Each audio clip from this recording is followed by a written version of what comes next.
Dr. Raymond Jean with Mainline Plastic Surgery. I'm a board-certified plastic surgeon practicing in the suburbs of Philadelphia, Pennsylvania. And today we wanted to make a short video to discuss one of the common questions we get from our patients who are seeking breast augmentation surgery or breast enhancement surgery. What is the difference between saline and silicone implants? Saline implants are a silicone shell filled with salt water or saline solution. It's the same solution that is used in IV infusions if someone were hospitalized. A silicone implant is a silicone shell nowadays with a highly cohesive silicone gel within it. And what that means is that even if you were to cut or to get a hole in this implant, the silicone retains its shape. It's a solid silicone, highly cohesive once again. The advantages and disadvantages first to saline implants. Saline implants, the advantage is they do cost slightly less than a silicone implant, and that's based on manufacturing costs. The other advantage is you can use a slightly smaller incision, as the saline implant is not filled when it is placed into the breast, but after placement it is filled.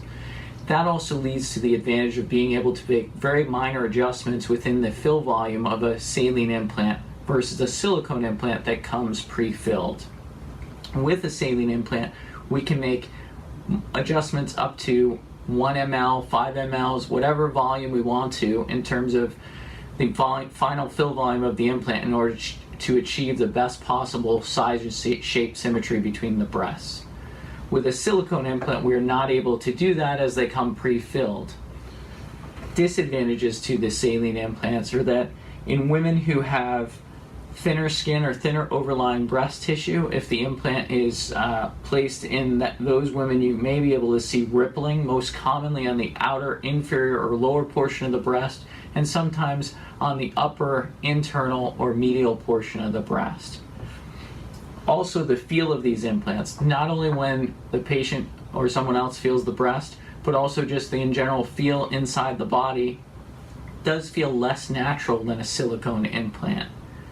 Some women report feeling a sloshing or movement of the water within the saline implants, although that is not very common. Silicone implant, the advantage is it is a more natural feeling implant, both to the patient when it is placed and also on the breast. It feels more natural. It does have less chance of rippling within the breast when used for breast augmentation, especially in those patients with a thinner skin overlying the breast or less breast tissue. Disadvantages to the silicone implant are that it does require a slightly larger incision. On average, we're talking about 1.5 centimeters, which is not that much larger than the saline implant, but it does come pre-filled, so the incision needs to be slightly larger to place the implant. Both of these implants are FDA approved. They're both very safe and used commonly for breast augmentation. I would say that most women nowadays are choosing silicone implants because they do feel and look more natural than saline implants, but there still are a select group of women who prefer the saline implant, which we are using. But by and large, most women nowadays are choosing silicone implants.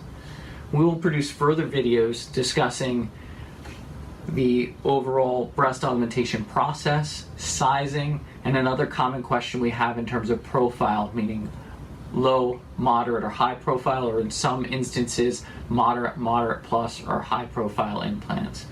Thanks again for watching, and if you'd like to contact us, please click on the link to contact us to schedule your consultation for breast augmentation or other cosmetic surgeries.